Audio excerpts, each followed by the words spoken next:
Ladies and gentlemen, welcome back to Obsessive Compulsive Gaming. I am the Obsessive Compulsive Gamer, and this is everything I did not say in my Resident Evil Requiem review. So, dear viewers, if you don't mind, don't forget to subscribe to this channel and like this video. And also, please be aware I'm probably going to get into spoilers here, so if you haven't played the game yet, then make sure you do that first. Or if you just don't care about spoilers, then welcome. Probably the biggest thing I neglected to mention in my review for Resident Evil Requiem is what I was wearing whilst I was playing the game. And the answer to that question, absolutely nothing. Instead of a video game scaring the pants off of me, I just like to take my pants off before I play the game. That way they can't scare the pants off me. Get it? Haha, I thought that you would.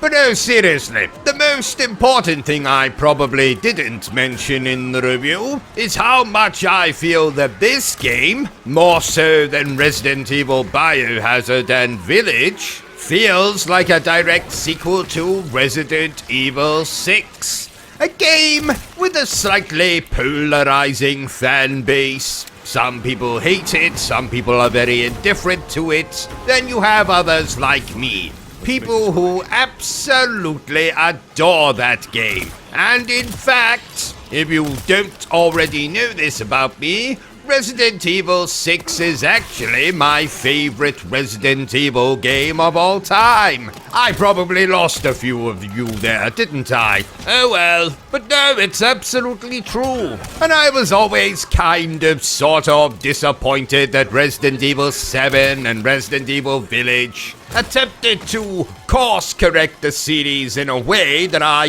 didn't think it needed to. Having that perfect mix of survival horror and action gameplay that Resident Evil 6 gave me was sadly missed in 7 and 8. But Resident Evil Requiem really does feel like a direct sequel to 6. Not least because we get two very different playable characters here, with Grace's gameplay playing more like Leon's section in Resident Evil 6, or even Ethan's gameplay in Resident Evil 7 and 8. That is to say, a much more survival horror experience. Incredibly tense. Trying to sneak past massive abominations.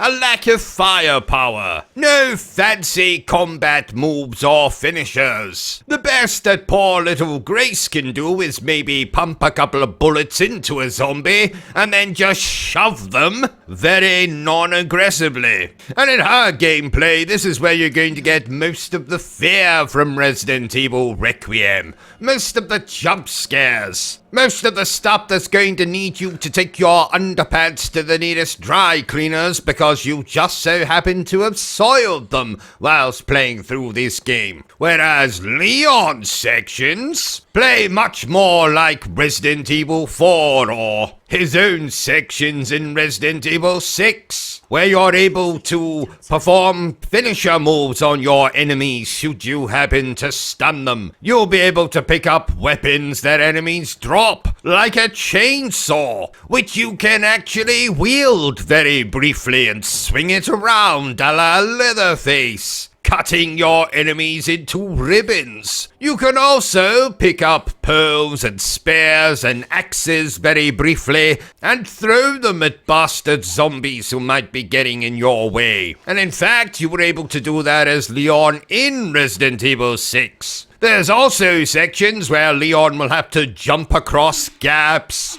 climb, rappel down a cliff. He also gets access to all of the weapons in the game, be it pistols, sniper rifles, machine guns, grenades. So his gameplay is definitely much more action-focused. And outside of maybe one encounter that Grace has, Leon fights all of the game's bosses. and we get some absolutely amazing boss fights here. Now, I already warned you about spoilers, but I'm going to warn you again, just in case you don't want to know about any of the specific boss fights in this game. But we get the return of Mr. X, who turns into a bloody tyrant. We get the return of Plant 49. Or is it 47? No, I'm sure it's 49. A boss that we've not had since the original Resident Evil. The final boss turns into a version of Nemesis. You know, that big, massive version of Nemesis which Jill had to use that overpowered electric gun thing just to take down. But not here. Here, Leon has to take that abomination down with just the weapons that he has. And it's a glorious boss fight against the game's main antagonist. Something I also didn't mention is really who the game's antagonists are. One of them, of course, you'll have seen in all the trailers, Victor Gideon, who was actually an Umbrella researcher, partly responsible for the nefarious T-virus. But the other antagonist, who I don't think is seen in any of the game's trailers, is Albert Wesker. Well, kind of.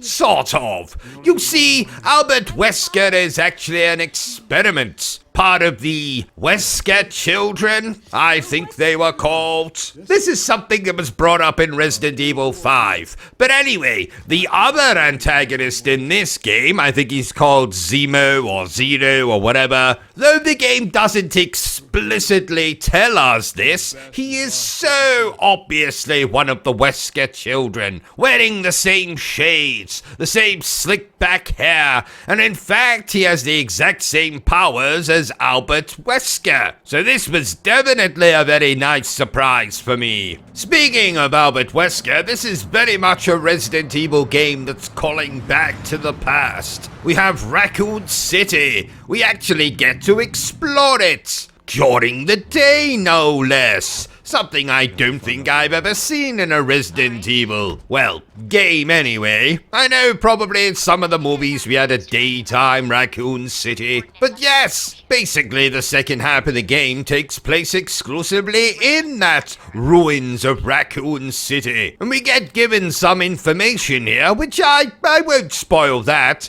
but we definitely get some information in this game that completely recontextualizes how and why Raccoon City was actually destroyed in the first place. We get to explore the RPD, of course. There's some music callbacks. Mr. X, like I already said. And no, I don't just call him a tyrant. To me, he's Mr. X, who then turns into a tyrant. We get to revisit the orphanage from Resident Evil 2 Remake in a very, very scary sequence involving probably the thing that frightens me more than anything else. Bloody children. And that's another sequence we play as Grace. Kind of. Sort of. Play the game for yourself and you'll know what I'm talking about. Let's see, what else did I not talk about in my review? Well, the game is absolutely stunning, which is to be expected by Capcom at this point. We have some absolutely fantastic voice acting, especially from the chap who's voiced Leon Kennedy